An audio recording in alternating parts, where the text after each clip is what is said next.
The meeting room fell silent as I walked in, all eyes fixed on the woman they'd once shunned. James Morgan, my former father-in-law, sat at the head of the table, his face a mask of barely concealed rage. Beside him his son, my ex-husband David, couldn't even meet my gaze. "Ms. Chen," James said stiffly, emphasizing my maiden name like it was something distasteful. "Thank you for coming."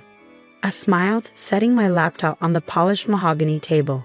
"It's still Mrs. Morgan, actually. The divorce papers were never filed." The color drained from David's face. I hadn't planned to drop that bomb so early, but seeing them squirm gave me a satisfaction I couldn't resist. "My name is Sarah Chen Morgan, and 2 years ago, these people had thrown me out of their lives because I chose cybersecurity over their precious family banking tradition. Now their multi-million-dollar empire was under attack, and I was their last hope." "Let's focus on the matter at hand," James said sharply, sliding a folder across the table. "Our systems were breached last week.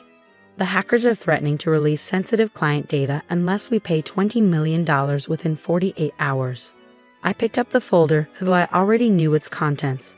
I've been monitoring the situation since it began. Not that they needed to know that.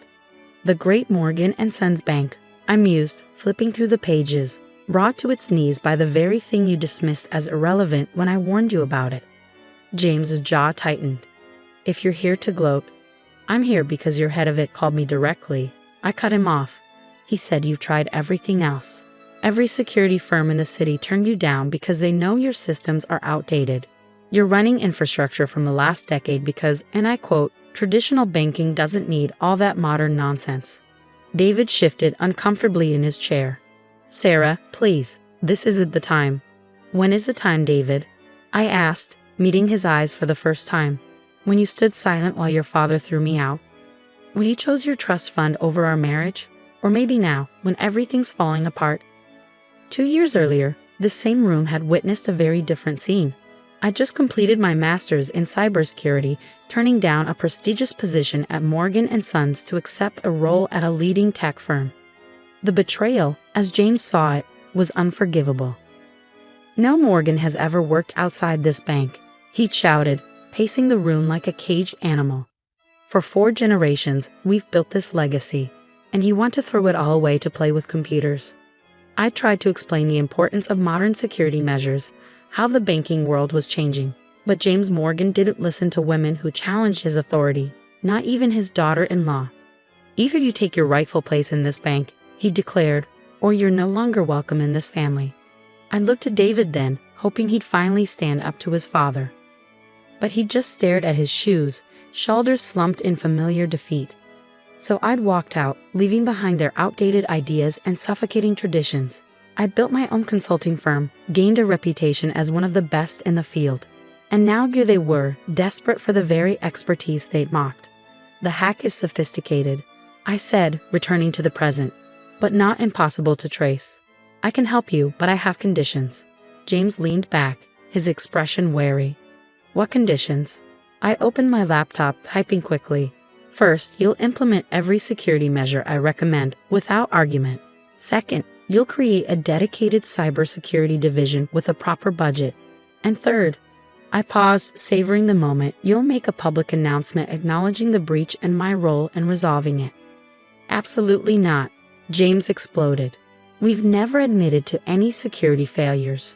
The Morgan reputation is about to be destroyed anyway," I finished.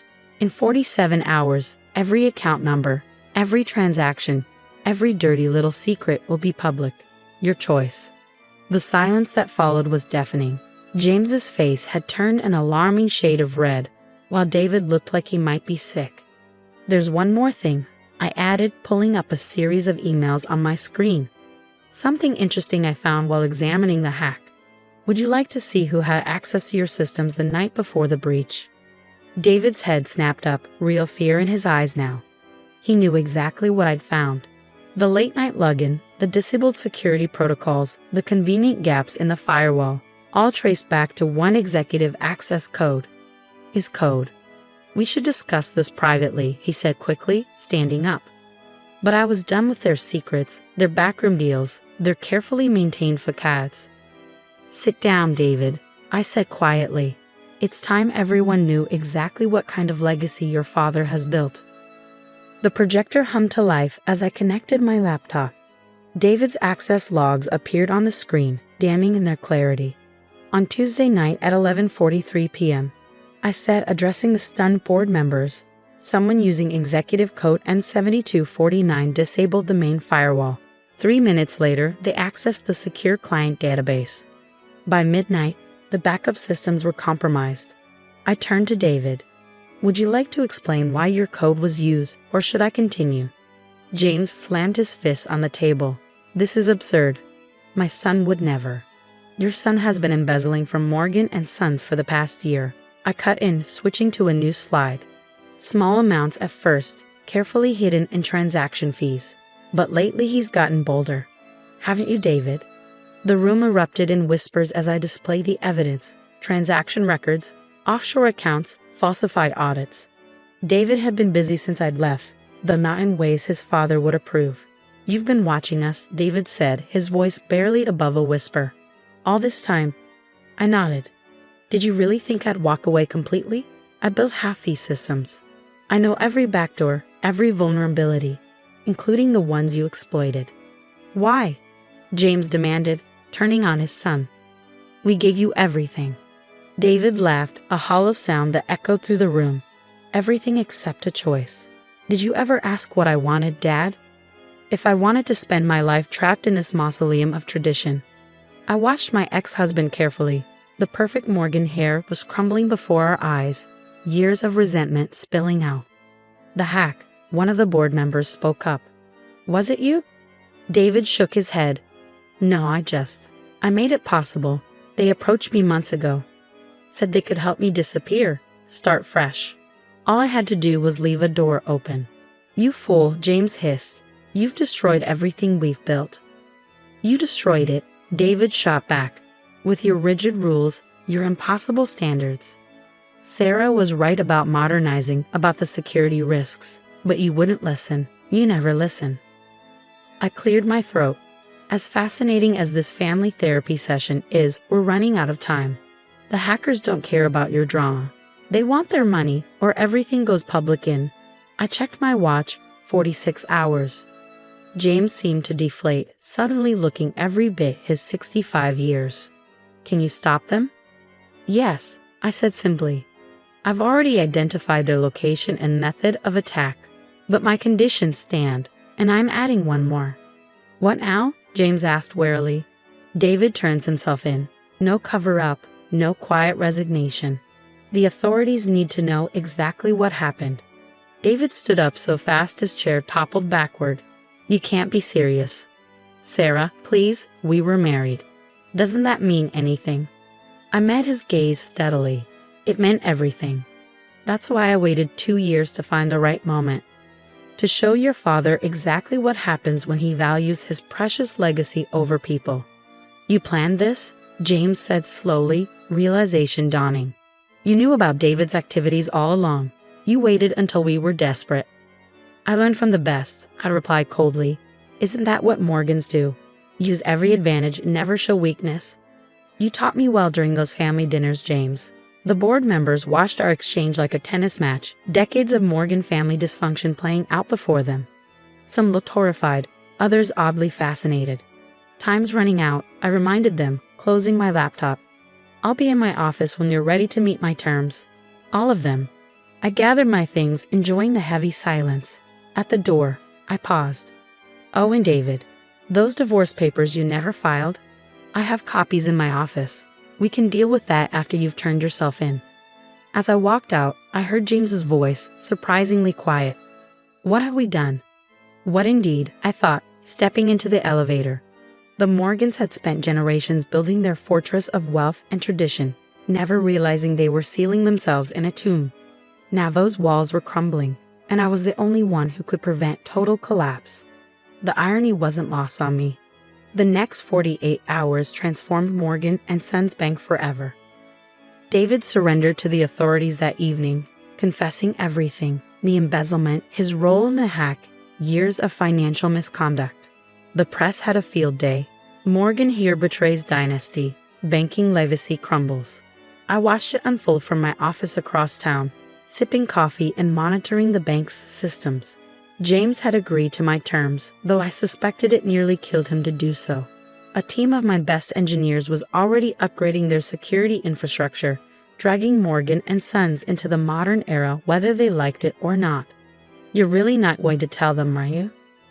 Grace asked, perched on the edge of my desk. My best friend and business partner had been with me through everything, helping orchestrate what the media was calling the biggest banking scandal of the decade. I shook my head, pulling up the final piece of code on my screen. "They don't need to know that you were the hacker all along, that there never was a $20 million ransom," she laughed softly. "Sarah, you practically performed surgery on their entire system, exposed years of corruption, and they think you're their savior." "Sometimes the best revenge isn't about destroying your enemies," I said, thinking of all those family dinners where I'd been treated like an outsider. "It's about making them thank you for saving them from themselves." The truth was elegantly simple. There had been no external hackers. I'd spent 2 years monitoring the bank's systems, watching David's crimes accumulate, waiting for the perfect moment. When he'd grown sloppy enough, I created a sophisticated trail of breadcrumbs leading to phantom attackers. The ransom demand was theater designed to force the Morgans' hands. My phone buzzed, James Morgan's number. "Sarah," he said when I answered, his voice rough. "The board meeting just ended. They've voted me out. Effective immediately." I leaned back in my chair, savoring the moment. "I'm sorry to hear that."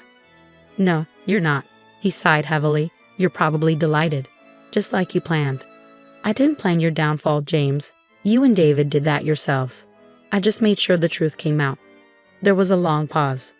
"The truth?" he repeated bitterly. "Do you know what the board wants now?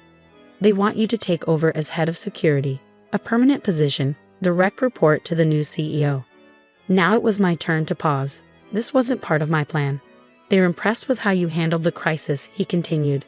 "Said it's time for new blood, modern perspectives. Everything you tried to tell us 2 years ago." I thought about the irony, the position they'd once denied me, now being offered freely. But I had built something of my own now, something that didn't require their approval or acceptance. "Thank them for the offer," I said carefully, "but I'll have to decline. My consulting firm keeps me quite busy." "Of course it does," James replied, and I heard something new in his voice. "Respect, maybe, or resignation. You never needed us, did you?" "Not really." "No," I agreed. "But you needed me. You just couldn't admit it." After we hung up, I sat in silence for a moment, thinking about legacy. The Morgans had been so focused on preserving their traditional banking dynasty that they'd failed to see the world changing around them. Their rigid adherence to the past had created the perfect conditions for their own undoing. A week later, I filed the divorce papers myself. David, facing multiple federal charges, signed them without argument. As I walked out of the courthouse, legally free of the Morgan name, I felt lighter somehow. The bank survived, though changed forever. New leadership, modern systems, transparent operations, everything I'd advocated for years ago. My firm handled their security transitions, commanding fees that would have made James Morgan choke. Sometimes I caught glimpses of my former father-in-law around the city, looking older and more subdued. The great Morgan legacy he'd fought so hard to protect had crumbled under its own weight, reformed into something he barely recognized. As for me, my consulting firm flourished, built on the reputation of saving Morgan and Sons from catastrophe. Other banks saw our services, desperate to avoid similar scandals. I became known as the woman who'd modernized old-world banking, though few knew the full story of how it happened. One evening, almost a year later, I received an unexpected visitor. James Morgan stood in my office doorway, grayer and thinner than I remembered. "I've been doing a lot of thinking," he said without preamble. "About tradition, adaptation, pride." "I was wrong, Sarah. About everything." I gestured for him to sit. "Would you like some coffee?" He shook his head. "I'm selling my shares in the bank. All of them. The new board has made an offer." "Smart decision," I said. "Let them take it in a new direction." "Like you did?" He smiled faintly. "I know it was you, Sarah. The hack, the ransom, all of it. Took me months to figure it out, but once I did, it was brilliant. Ruthless, but brilliant." I met his gaze steadily. Would you have preferred real hackers? Actual theft? Sometimes the best protection comes from someone who knows exactly where you're vulnerable. He nodded slowly. You found our weakness, not in the systems, but in our pride, our refusal to change. He stood up, straightening his jacket. I just wanted you to know. I understand now. What you were trying to tell us all along. As he turned to leave, I called after him. James, thank you. For what? For teaching me that sometimes the strongest legacy isn't the one we inherit, I said. It's the one we build for ourselves. He smiled, a real smile this time. Goodbye, Sarah. Make sure they do better than we did. I watched him go, thinking about legacy, redemption, and the price of pride. The Morgans had wanted to preserve their dynasty at all costs, never realizing that true strength comes from being willing to tear everything down and build something better from the ruins. In the end, that was my real revenge, not destroying their legacy, but transforming it into something worthy of survival. Something that would last long after the old guard had faded away. And maybe, just maybe, that was the greatest victory of all.